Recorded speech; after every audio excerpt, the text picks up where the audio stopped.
And hello, ladies and gentlemen, boys and girls.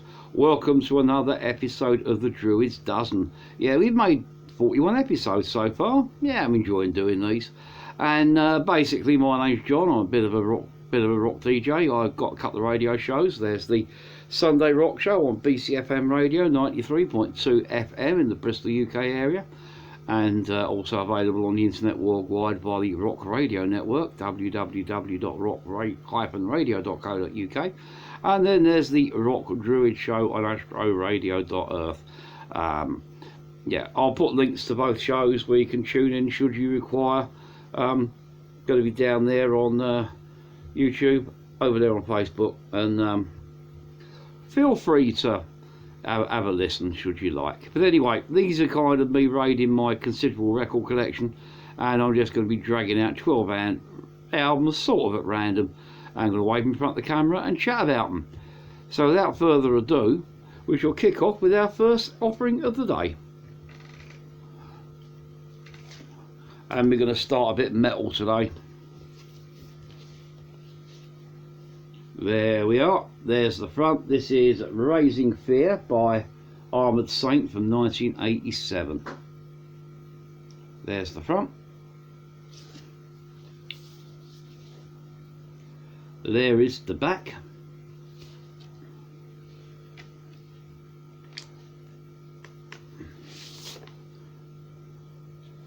And I pull this out. There's the there's the lyric sheet. Armoured Saint looking very metal, and album credits.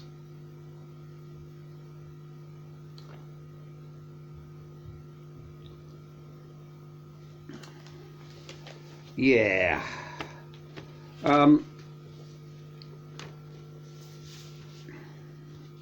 Already covered a couple of the earlier Armoured Saint albums in this series, and I thought I'd do this one today.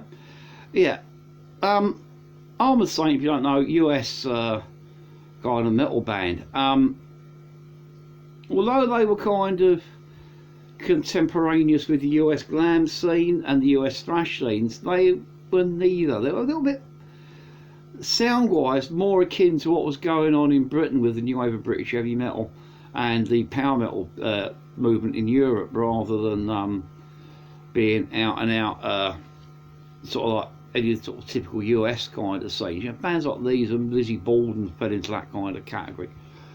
Band that I've loved ever since I first heard their Delirious Nomad album way back in the day. And this album, although not their best, is a pretty strong one.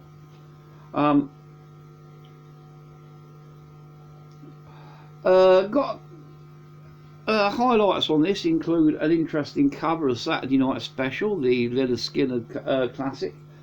And overall it's pretty good. There are two really standout tracks though on this.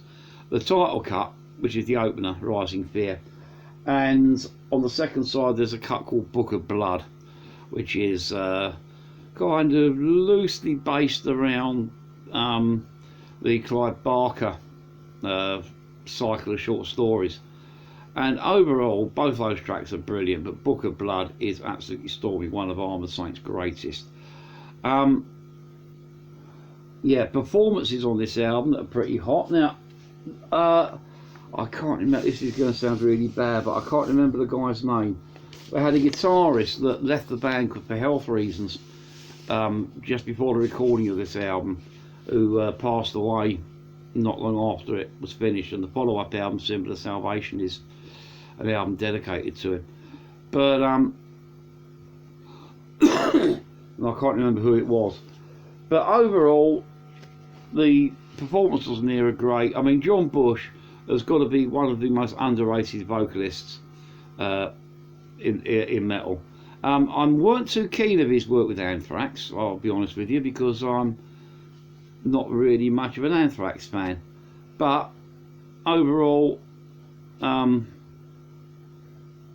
his work with Armoured Saint is peerless.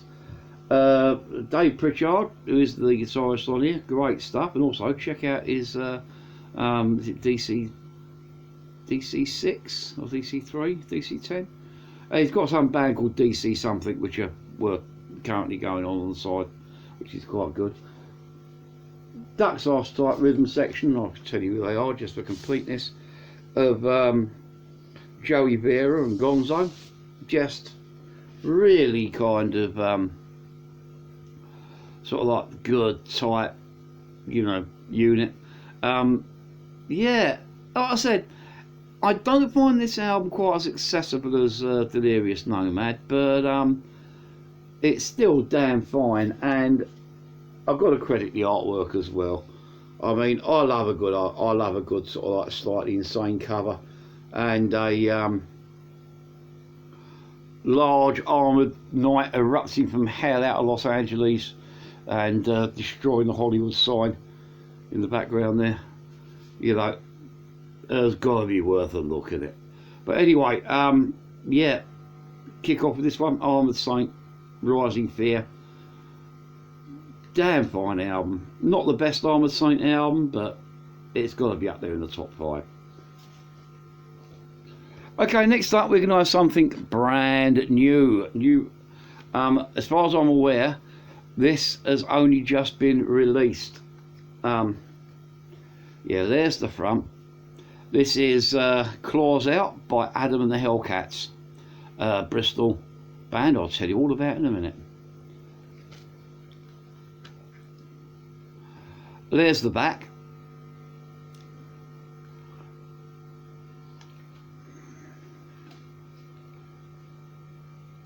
Now I'll tell you, there's nothing on the gatefold sleeve.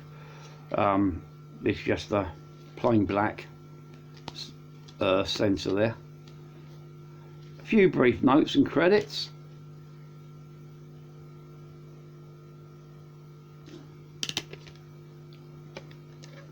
There's behind the disc. There is the disc. And I said this only came out last week. So, what can I tell you about Adam and the Hellcats? Well, they're an 8-piece heavy rock band out of Bristol. I say 8-piece, they're 8-piece at the moment. Their lineup, I've known these guys for a good few years now. They're a band whose progress I've been following with great interest. Came across them first of all with my own band, Alien Stashed In, about 10 years ago now. We ended up on the same bill as them.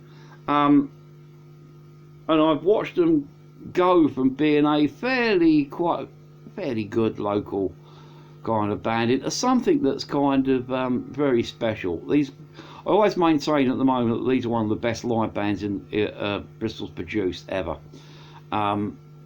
Studio stuff's pretty strong as well, but I'll say I've seen them grow. I've seen them down to a 3-piece. I've seen them up, so I say currently an 8-piece. They even changed their name to the Dirty Rotten Scoundrels for a short period. But overall, these are a great band. They're focused around a guy called Adam Feasey, or Adam Feasey, sorry, who's a incredible frontman and a performer to die for. He's joined by an equally strong lineup, including let's get this right. There's Kieran Fawcett,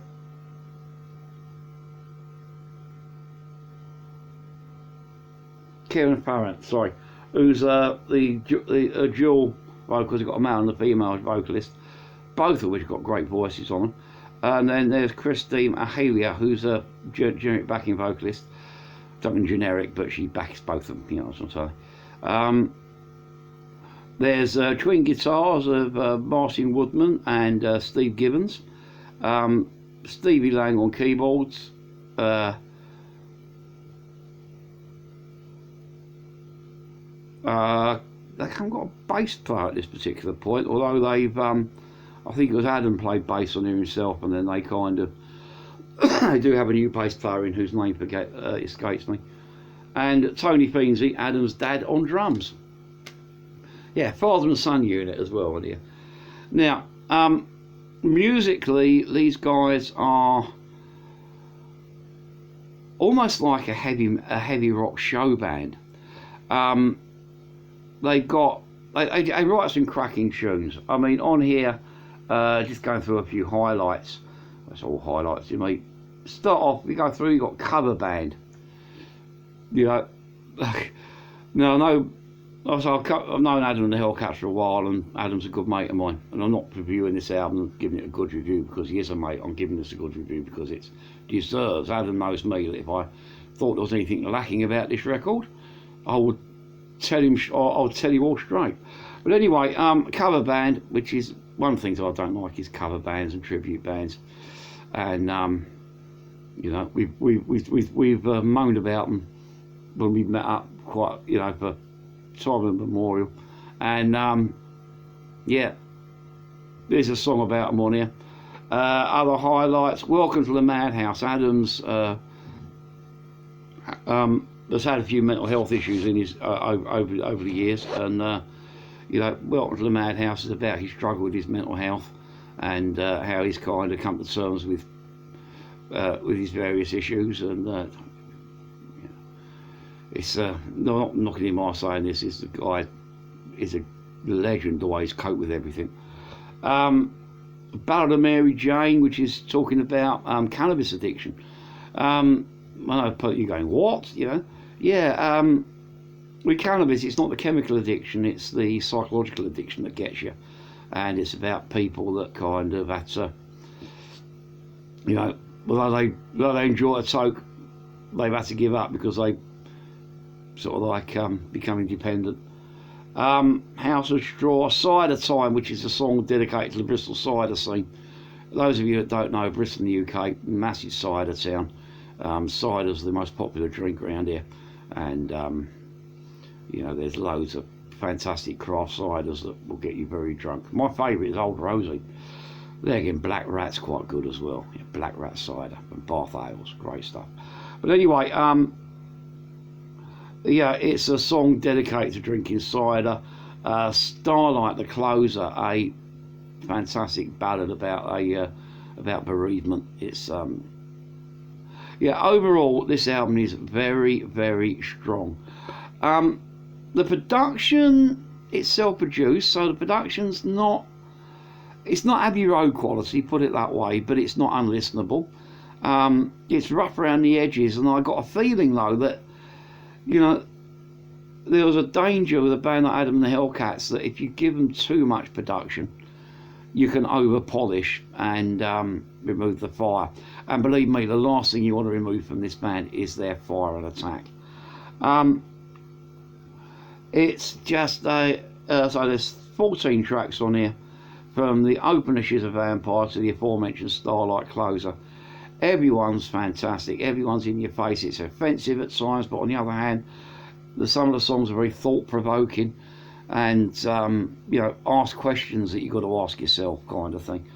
You know, especially on tracks like Queen and Country and Traitor, Bend the Knee, etc.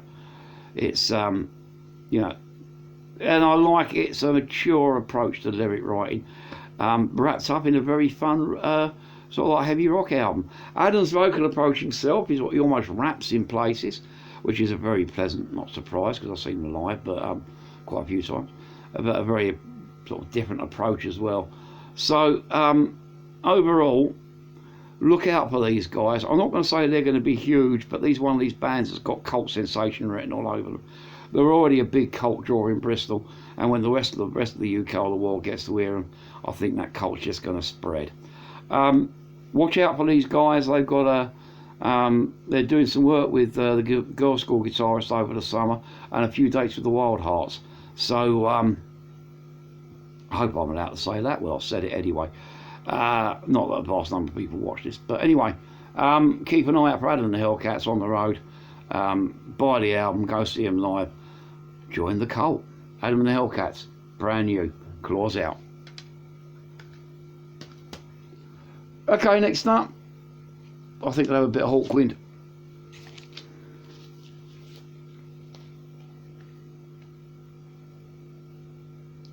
There's the front.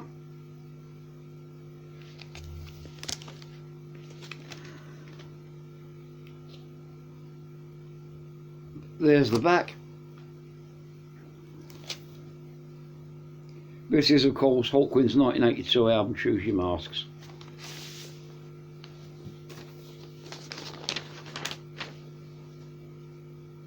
And I don't think I've got anything. No, there's no lyric sheet or anything on here.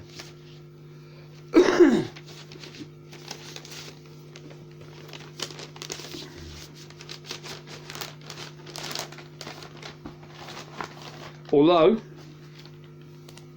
if you look there, it is signed by Hugh Lloyd Langston. Now, one of Hawkwind's 1980s albums, one of the early 80s albums. The period that I first, and I know a lot of the older Hawkwind fans tend to poo-poo the stuff after about 1980, but that was the period I first discovered Hawkwind. So, this album fits into the period when I was discovering the band. One of the first albums I actually went out and brought by them was this. And it also contains my favourite Hawkwind album cover. Hawkwind have done loads of every Hawkwind album cover tends to be a slightly different style, and they've done some really good ones. But when it comes to the kind of airbrushed fantasy sci-fi art kind of approach, this one is probably the best they've done in that kind of genre, and my favourite cover overall. Overall, this album is pretty good. It's not Chronicle of the Black Sword, it's not Levitation, but on the other hand, it's not Church of Hawkwind, and but it does what it says on the tin for that period. Contains a couple of really cracking tracks. I mean, the opening one, Choose Your Masques, been a part of that I set on and off for many years. You've got Arrival in Utopia and Utopia itself, which is a song about utopians and dystopias, etc. I'll leave the elephant in the room, but I'll come back to that in a minute. And then you've got Void City and Fahrenheit 451 and Waiting for Tomorrow. Void City, fantastic little kind of synth-driven kind of anthem charting, almost like an instrumental with a chant on it. Solitary Mind Games, great Hugh Lloyd Langston track. Fahrenheit 451,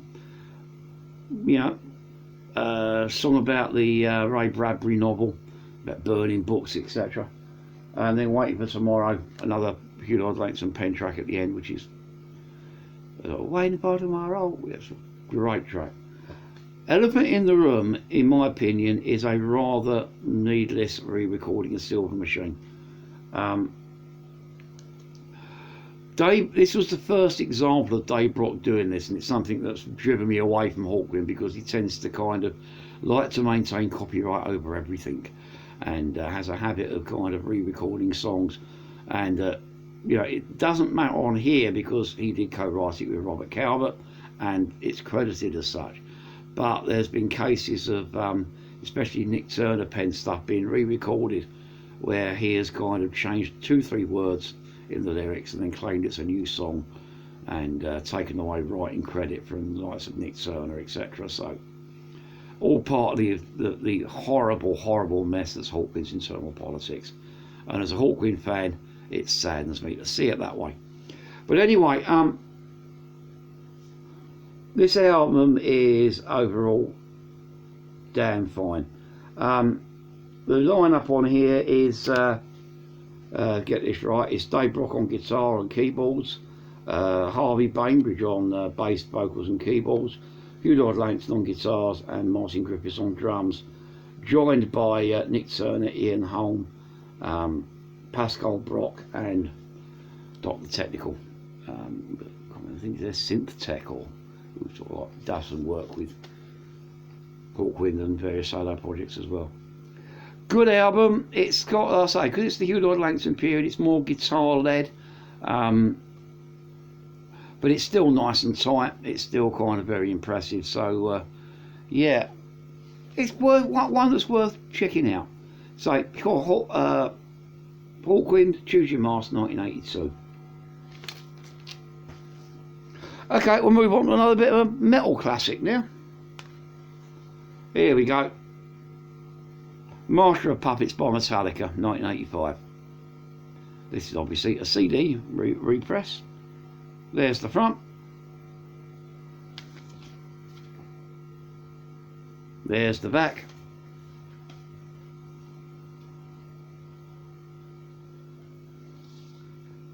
Disc.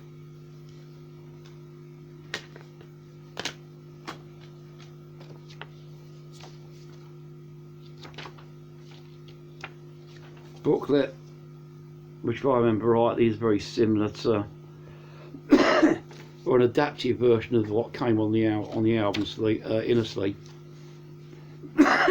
Someone stole my vinyl copy many years ago at a party.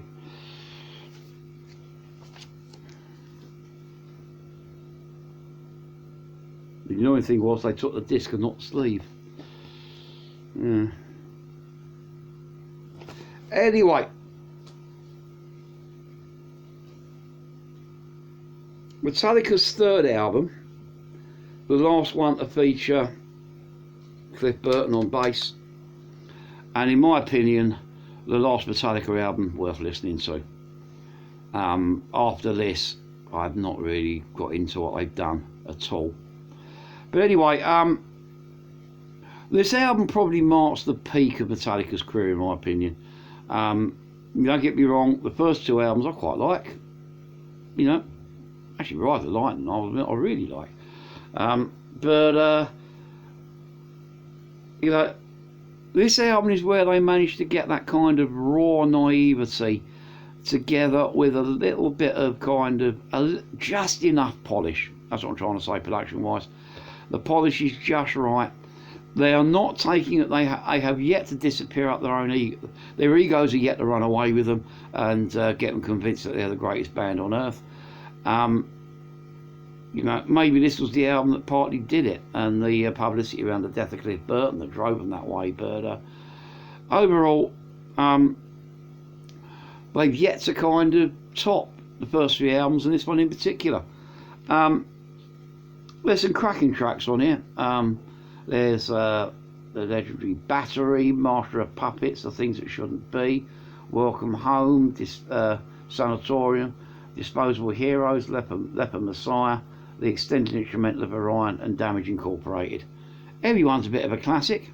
Everyone's a kind of a bit thrashy, a bit kind of got that kind of speed and aggression that made the early Metallica albums so impressive. Something they lost as they went on. The production's still raw enough to Fleming Rasmussen, the producer, still keeps it raw enough to kind of cut like razors rather than slap like wet fishes, which productions on nearly all their later albums have come to. Just a great album. As I said, not long after this album came out, we had the demise of Cliff Burton in that terrible bus crash in Denmark, and then you know, reformation with Jason Newsted. No disrespect to Jason Newsted, I like Flotsam and Jetsam, but he just at the mighty Metallica just did a string of albums that actually did nothing for me. So I'll ignore them and just kind of remember Metallica for what they were good at, and hastily recommend that if you haven't heard this album, you do so. The albums after this, I think, are pants, but the albums before this one, Ride the Lightning, Kill 'Em All, are well worth being in any Metalhead's collection. Yeah. Metallica, Master of Puppets. And of course, if you disagree with me, you think that album's pants and I don't know, the Black Album's the best thing they've done, let me know in the comments why. Be polite. I don't answer abuse, but if you can give me a reason why that I'm wrong about Metallica, I will correspond with you and we shall debate like gentlemen. Or a lady and a gentleman, because I'm a gentleman, you may be a lady. I don't know. Anyway, pressing straight on, we'll have another bit of vinyl. And a band that I covered last week, and it just happened to that kind of spark guy, because I said last week that I found Blackfoot's Medicine Man album a little bit weak. It made me kind of go back and drag out some earlier Blackfoot, and I dragged this one out and been giving this one a listen. This is, of course, a live album, Highway Song, from 1982, I believe, 83. 82, that's right. Recorded at, sorry, there's the front, there is the back. Now, this isn't a Fame, no, this isn't on Fame Records. It's just that it's acquired a Fame Records in the sleeve sometime during its career. Now, whether I did that by mistake or whether it, this might be the second-hand one that just came that way. But this is not on EMI Fame label. This is on Atco, and the actual album itself is an original pressing. Anyway, Blackfoot's a great live album. Recorded at, trying to think, where is it?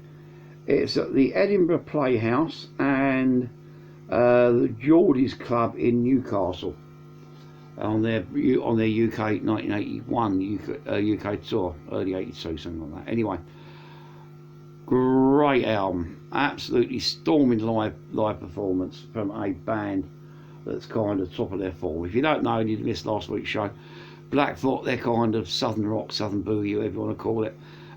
So-called Blackfoot because various members of the band are either members of or related to the Blackfoot peoples of North America. And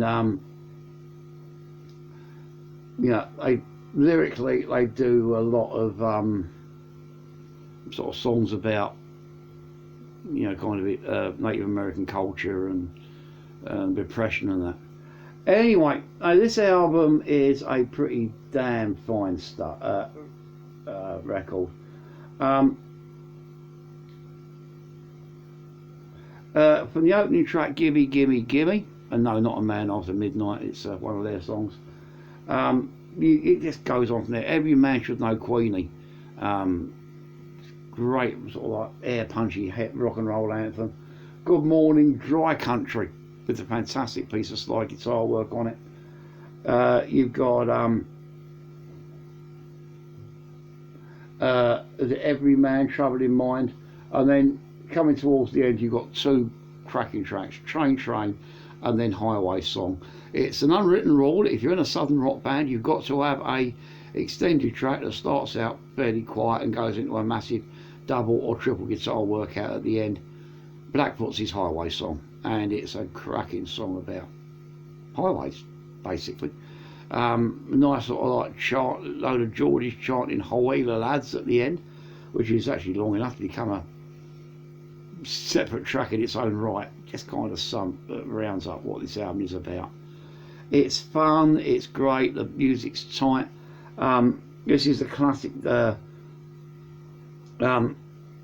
Blackfoot lineup of Richie Medlock on guitar and vocals, Jason Thunderbolt Spires on drums, Greg T. Walker on bass, and Charlie Hargett on rhythm guitar, on second guitar, so he does lead as well. Classic Blackfoot lineup with a classic album. Yeah, if you want to get into Blackfoot, this is a good place to start as any. The earlier studio albums are pretty good, but you know, I do recommend this one. And also, but I know that some people would actually collect live albums, and you know, because they like the concert events. So yeah, if you want to collect just live albums, add this to your collection. Okay, next up,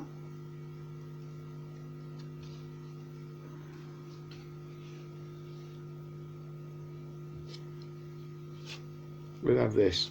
Not much to show. I'll show you the disc first. Yeah, promo.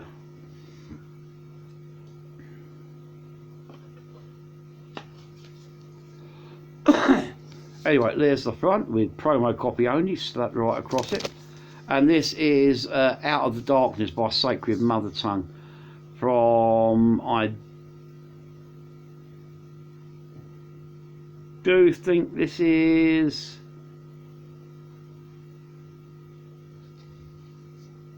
2010. I may be wrong. Correct if you know. Correct me in the comments if I'm right or wrong. But anyway, 2010 or thereabouts. I'll say 2010 for now. But anyway, Sacred Mother Tongue are a Reading metal band who are around in the late noughties. Great band, one of my favourite bands around at the time. Saw them live a few times. I have both their albums, of which this is the second one. The Ruin of Man, I think, was their first one from a couple of years earlier. And then, now one of these bands that kind of ran into kind of what I'd like to call the fame problem. No, they didn't, as far as I'm aware, develop huge egos or shoot off at, you know, anything like that. They just hit us. Well, I'll come to what happened to them afterwards in a minute. But this album is pretty good. Their second album, cuts on it to look out for include Seven, Porn, Demons, A Light Will Shine, Just the Ride, Believe. It's all good stuff. It's kind of stylistically, yeah, maybe a bit nods towards Lights of Avenged Sevenfold and Lamb of God, Machine Head, those kind of that kind of metal. Hints of metalcore as well, but overall, just a damn fine metal album. Now, the problem these guys ran into was the fact that, you know, they come out of Reading in the UK, and they were holding down day jobs, and there were women and there were partners and kids involved, and you know, sort of domestic responsibilities. They got to the point where they couldn't continue doing what they were doing as Sacred Mother Tongue and stay part-time. They had to think about going full-time because you know, there was talks of I'll begin to tour Europe there. I think I went to the States as well at one point, but it was all being done, fitting it in around the day jobs, and you've got to keep an income coming in to feed the wife and kids, and keep the roof over your head, etc. Now they got to the point where they couldn't take the band any further without going full time. And because of financial and domestic commitments, they couldn't really go full time because they weren't guaranteed the income. It used to be that, you know, despite the fact they were selling records and that, you know, so it used to be that, you know, a good album will pay for your mortgage. A hit single will kind of buy you a new car.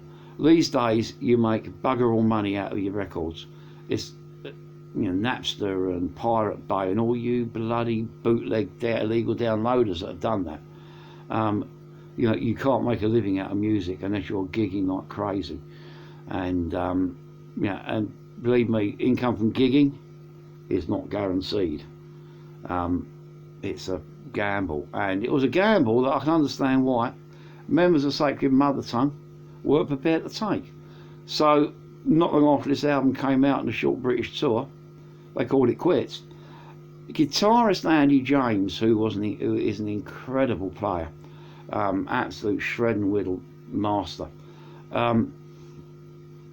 put his solo band together called War March, and is also managing to sort of keep himself in demand as a session player. The rest of them have went on to various other kind of semi-pro bands at the level they could afford to keep playing and feed the family. You know, I'd like to think that, you know, when mortgages are paid off and you know, kind of kids are a bit older and sort of they got themselves a little bit more financially secure, Sacred Mother Tongue may have unfinished business and get back together for a third album and a final stab at what they could have been, because this band had the potential to be a British Avenged Sevenfold, a British Lamb of God, a British Machine Head. But, you know, unfortunately, the way the cookie crumbled for them, maybe, I don't know the ins and outs, but, you know, I've also heard rumours that Transcend Records weren't exactly their bestest mates by this point. So maybe Transcend weren't pushing the album and the tours they needed. But anyway, I live in hope one day Sacred Mother Tongue may come back. But if not, check out the two albums. This one, Out of the Darkness, got a place to start as any, but boy, their stuff's pretty good. Take Your Mother Tongue, Out of the Darkness, approximately 2010. Okay, next up we'll have something a bit local music for local people. There's the cover. This is a band called Methadone, and this is the Mr. Dean EP from, no, sorry, their eponymous debut EP, 2009. There's the disc. There's the back with now Methadone. They were a band out of North Somerset, Western-super-Mare, Clevedon area, just outside Bristol. They're an alt rock band, simple as.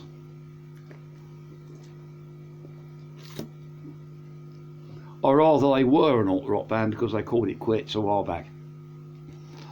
But for a while, these guys were quite popular on the local circuit around Bristol and the southwest of England, with a style that's kind of like definitely bits of Vicky Cairo in there. It maybe even bits of kind of post Britpop, hints of maybe Suede or Shed 7. You know, kind of they kind of a heavy rock band with indie sensibilities, you know, alt rock sensibilities, maybe a good way of putting it.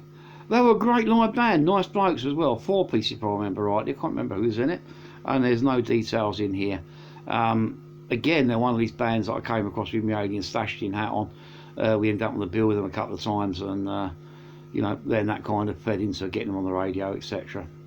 I did a couple of EPs, of which I think this is the first, and only a 3-tracker. It's pretty strong. Mr. Dean, Eden Hit Me, the 3 tracks. Of which, if I had to pick one, Mr. Dean is probably the best in my opinion. But you know, they're all pretty good.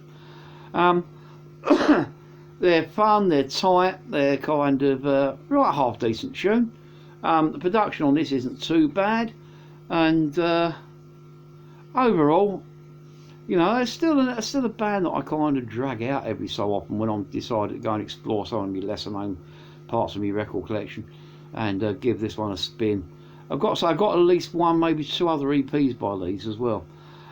Their stuff may be hard to track down these days, as I said, because the band are no more. But if you do ever get a chance to hear stuff, and there is a few tracks up on places like YouTube and that still knocking around, so go check them out. Yeah, Methadone, eponymous debut EP, 2009. Okay, next up we'll have a bit of classic prog rock. Here we go. Moving Ways by Focus, which is I have to check on the inside. I want to say 74, but I may be wrong. There's the front. There's the back.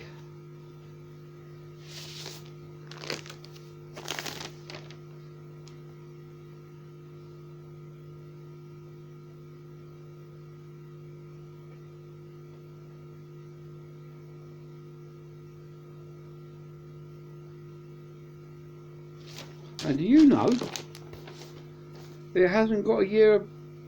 It hasn't got a year on this album.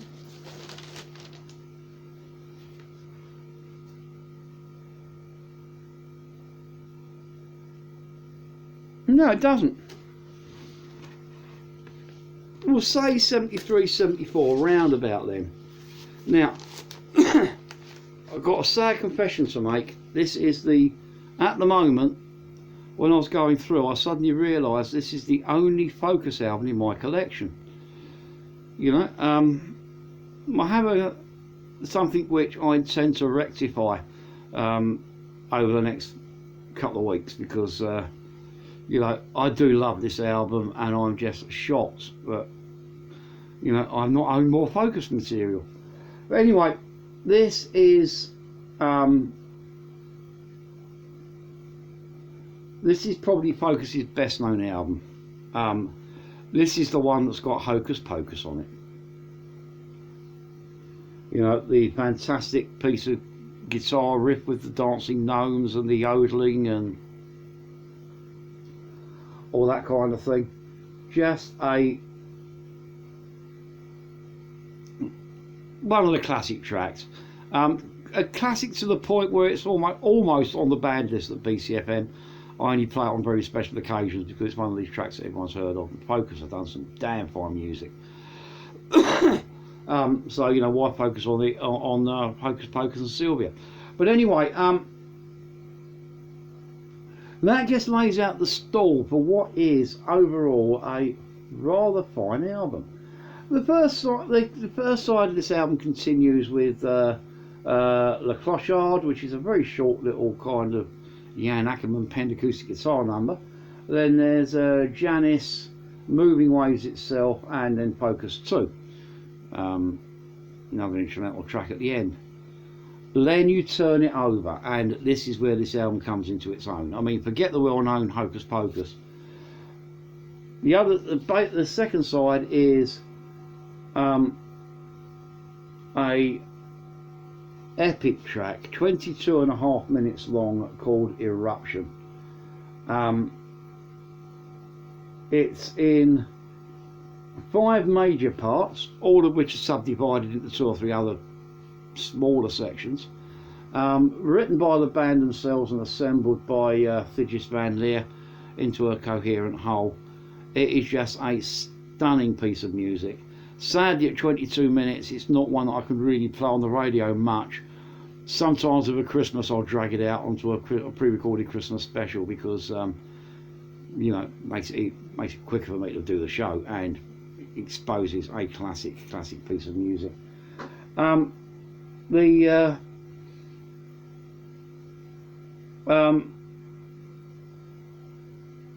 The musicianship on this album, like the other, I heard other Focus albums, obviously, not got the only one I've got, is without peer. Thijs van Leer, who doing his flutes and his organs and his keyboard. You've got Jan Ackerman on guitar. You've got Silver Hyvermans on bass, and Pierre van der Linden on drums. Yeah, tight unit doing some classic music. So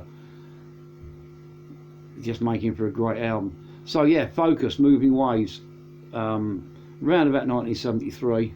Great album, and hopefully in a few weeks' time I'll be able to wave more Focus at you, because over the next couple of weeks, and definitely when we come out of lockdown, I'm going out to buy more Focus albums. Better push on because I'm getting a bit short of time today. Okay, next up we'll have something from Down Under. This is End of Play by Australian band at Goodbyemotel. A 5-track mini album, EP, whatever you want. There's the front. There's the back.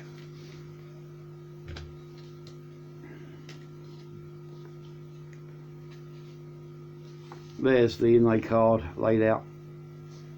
Band and credits. Band and more credits.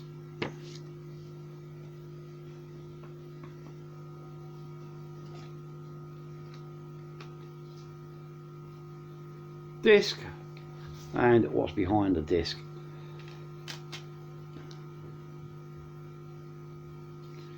Now, Goodbyemotel, they're out of Melbourne in Australia. They're a 4-piece kind of indie rock, but you know, don't get me wrong, they're not kind of indie rock as in the British version of indie rock. These guys are very much Antipodean. You know, they're less Oasis and Suede. These guys are more Crowded House and Midnight Oil, and you know, I quite like some of that stuff, so that's where they're coming from. Actually, this EP does sound very Crowded House, but that's not surprising when you realise that it was produced by I can't remember the guy's name.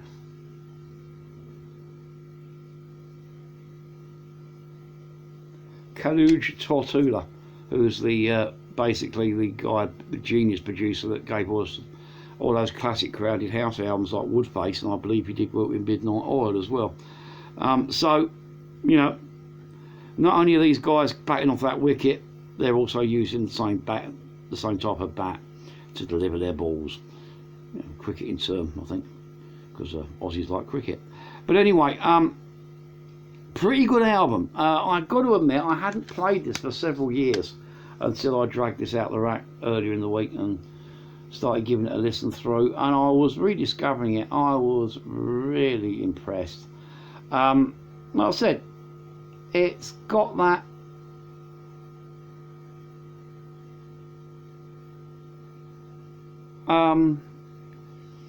sort of that Aussie kind of boogie that infatuates a lot of Aussie rock, but not in the AC/DC sense, in that kind of in excess, sort of like crowd, sort of like Midnight Oil kind of vibe. You know, all Aussie bands boogie. Show me one that doesn't. But you know, but this is a cracking. My favourite cut on here has got to be Operation Lights, the fourth cut. Although the rest of it is pretty impressive as well. Musicianship is quite cool. So there are 5 guys on here, and all of them know their way around their instruments quite well. The band, this is their second EP apparently, because the only thing I got by, and I had to kind of do a bit of research when I was playing it, trying to find out what they're doing these days. Apparently they relocated to New York a couple of years ago. They've got another couple of EPs and 2 full-length albums out now. Currently living in New York and working on a new full-length album. So I shall give that. I should be interested to see what they're doing now. So yeah, leave that one with me. But overall, Goodbyemotel from 2007. This album came out. EP, sorry. End of play. A great introduction to a band with that showed back then a lot of potential. Whether they've lived it up or not, I don't know. I'm going to have to give their modern stuff a listen. Leave it with me. I'll get back to you in a few weeks and let you know. Okay, next up, another album and a bit of a classic. Yeah, Santana's Caravanserai, 1972. There's the front. There is the back. And this version, no gatefold or anything, just a bog standard disc.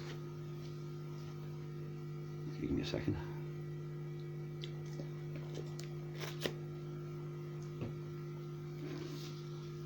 Now, this is one of the great Santana albums. It's a bit of a transitional one as well. The first few Santana albums, pure Latin rock. There's no way you can say about that. It's, you know, old Carlos wears his Mexican roots on his sleeve and knows that's where he's coming from. By the time this one came out in 1982, things are beginning to change. He's beginning to bring in sort of like some of the stuff that will make some of his albums, that gives him that sound that he's got today, you know. Elements of jazz are beginning to come in, elements of progressive rock are beginning to enter this, and this is an album that kind of marks the bridge between the later jazzier Santana and the earlier kind of pure Latino stuff. Don't get me wrong, the Latin influence is still very strong on here, although the tracks tend to be longer. There's more kind of instrumental sections. Actually, there's only 3 tracks in here that have got vocals full stop. Most of this is kind of guitar, sort of guitar-led instrumental, and a lot of it apparently was improvised, according to what I was reading up before I came on here. The excellent guitar work. You got Carlos Santana, but this is the last one of the only albums. 2, I think, of his albums featured Neil Schon, the Journey guitarist, as his sort of like backup player. And on this album, Neil Schon's given a little bit more leeway. There's more kind of interplay between him and Carlos than you find on some of the earlier stuff. The keyboards on here, Greg Rowley. Brilliant playing, and the, you know, again, that kind of massive rhythm section. chuck in guest vocalists, trombones, tambourines, massive great big kind of percussion line. You got a great album. Highlights on here, my favourite cut is probably All the Love in the Universe, but you got is it the Eternal Caravan to Reincarnation, Look Up to See What's Coming Down, Stoneflower, La Fuente del Ritmo. Yeah, every track on here is a bit of a classic. One of the ones that shows not only Carlos Santana as one of the world's greatest guitarists, but also Neil Schon as well. So if you haven't come across this album, it's not in your collection, go add it to it, and you know, have a bit of a classic. Yeah, Caravanserai, Carlos Santana, 1972. Okay, next up we'll have a bit of this. This is Cultura by Breed 77, and this album I believe is 2003, 2004. I will double check.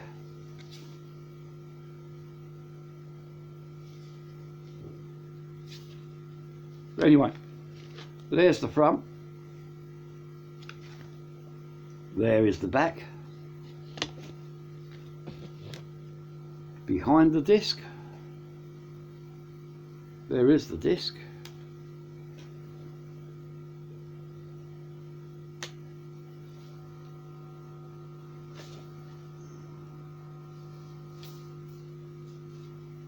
and this is one of these ones, it's not a booklet,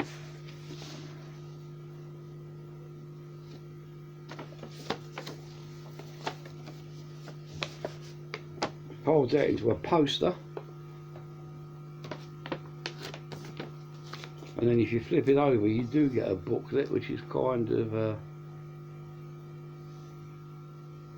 that, and then you have all the lyrics and credits on there. Intriguing design of inner sleeve. Now I still can't think of because I still can't see a release date, and I did look it up but forgot to write it down, so bad me. I should really start making more notes on this, on these, you know. Anyway, Breed 77, rather interesting band. How many other bands do you know that come out of Gibraltar for a start? Little tiny British colony perched on the edge of Spain with a rock, a naval base, and a load of monkeys up a mountain, and a football team that once beat Celtic. But anyway, these guys, again, they're a kind of interesting mash-up of genres. There's parts of Breed 77 sound. Part of it is pure old school punk. Pardon me. On the other hand, part of it's also kind of quite contemporary metal and hardcore. Then you got other bits of it which kind of brings in a kind of classic rock element. It's hard to describe. You've got to really listen to Breed 77 to see where they're coming from. So this is their second album, and probably my favourite. I've got a couple of their albums, and this one's one that I do enjoy playing. Highlights on here include Calling Out, Sealer 04, what was it? The River, This World's on Fire, The Only Ones, Resurrection, Numb. All good tracks. It bops, it boogies, it headbangs, it drives, but on the other hand it's got a couple of mellower moments as well. Overall, just a really fine album. I'm going to cut this one short because I've noticed we're running short on me allotted broadcast time, but and I was late coming on air tonight. But anyway, overall, damn fine record, and one that I recommend you should check out, or check out Breed 77. They're still going. Check them out anyway because they're a damn good band. But they're not. Their album Cultura is Cultura, yeah, something like that. Anyway, but it's worth it. Damn fine place to start. Okay, gives me about 5 minutes to finish up with and try and contain myself from spouting.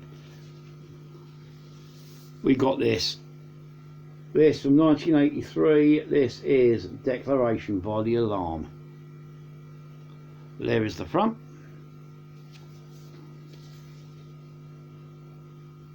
There is the back. There's the alarm themselves, looking very alarming.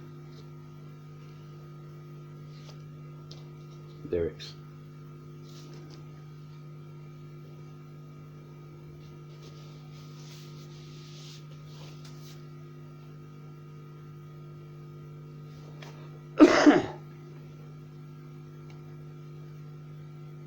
Now, the Alarm are a kind of, were, I don't know how, Celtic kind of punk. It seemed that all the kind of Celtic nations of Britain had at least one band that kind of came out and went from the kind of punky stuff into kind of stadium rock. The Irish gave us U2, Northern Irish gave us a band called Energy Orchard, the Scots gave us, they're called Simple Minds, and Wales gave us the Alarm. Band out of Rhyl, over there in North East Wales. And they kind of, having kind of worked the local Welsh kind of scene for several years, they exploded onto the UK scene with this gem in 1983. And yes, this album is a classic. It's a gem. It's one of those not a weak moment on it jobs. It is a corker. It's got that kind of Celtic stadium rock, arm white, lighter waving, air punching kind of vibe, but it's infused with a raw, driving kind of punk attitude. That kind of, by this time, U2 are definitely lost, and Simple Minds were losing fast. This album is from the opening cut, Declaration, right through to the Howling Wind, the closer. This album makes you want to moon stomp, party, punch the air, change the world. This is such an infectiously good album. It's an angry album as well. You've got what's his name, Mike Peters, the vocalist, barks the lyrics. He doesn't sing, he yells, he barks, he screams, he commands that you listen. You've got Dave Sharp's guitars come at you like a Glasgow razor boy. The rhythm section, Eddie McDonald on bass and Twist on drums. These guys drum up a tribal tattoo that kind of pummels your brain into submission. Yeah, as you can probably tell, I really do like this album. When it comes to highlights, this is hard to explain. Every track on here is a highlight. You've got Declaration and Marching On for a start. Lay out the storm fine. Where Were You Hiding When the Storm Broke? My favourite, followed by my favourite cut on the album, Third Light, about snipers picking off World War One soldiers in the trenches. You never take a funny, weird. I had a girlfriend once that would never take a third light if you're passing out the fags, and it's bad luck. And I said, well, I can't see any German snipers around here, because the idea being is that when you lit your first fag and it got the little cherry glow, the sniper on the other side of the lines could see you. When you did the second one, he got you in the sight, and then when the third one came in for his, that's when he pulled the trigger. So the third guy with the third light always got shot in the head. Because I've not seen any German snipers, but it's yeah. Anyway, I'll digress. It's my favourite cut on the album. Then he got 68 Guns. Big 68 guns will never die. That's our battle cry. 68 guns, bam, bam. Yeah, absolute storming, air punchy anthem. I'm skipping tracks because we're getting weird at the time. Then you got Shout to the Devil, pounding, intense drumming rhythm. Kind of going to shout to the devil, going to shout to the sky. Absolutely mind-blowing. Tell Me Why, The Prophecy, Howling Wind. Every track on here is a winner. I've loved this album since it first came out. and I was convinced at the time the Alarm were going to be the greatest thing ever. However, you know, I was to be disappointed. After this one great album, the Alarm disappeared into obscurity pretty damn quick. The follow-up album, the title of which has escaped me because I don't even own a copy because it's not that good, had about 2 decent tracks on it, which were both the singles, so I've got them. The Spirit 76 was one, I can't remember what the other one was.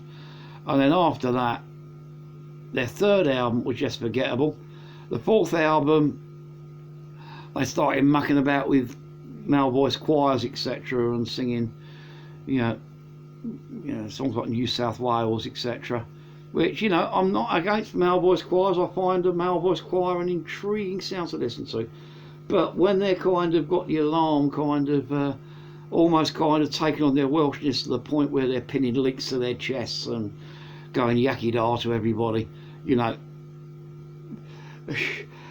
they were playing their, I just got the opinion they were just playing their Welshness for kicks rather than, you know, nothing wrong with the Welsh. I've got plenty of good Welsh friends. I've lived in Wales and I love the country, you know, and I'm nothing against Welsh nationalism, but you know, I don't know, the way the Alarm did it seemed a bit false. That's what I'm trying to say. Overall, it was like jumping on the Plaid Cymru bandwagon maybe.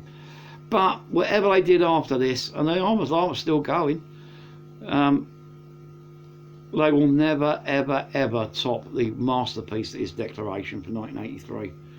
So, our final one for today, Declaration by the Alarm. So, again, once more, I'll say thanks for watching if you got this far. Please do like or leave a comment, or, you know, just helps the algorithm kind of spread the word. Yeah, I'll say if you feel free to agree with me or disagree with me on anything that I said, just keep it polite. I will delete abusive comments, but if you can keep a good coherent argument about, you know, I disagree with you, sir, I do believe that you should really check out this, etc., then I'll take it. You know, and yeah, so check out the radio shows, comments and links, etc., down there, over there, and until next week, peeps, enjoy your music, and I'm out of here. Bye.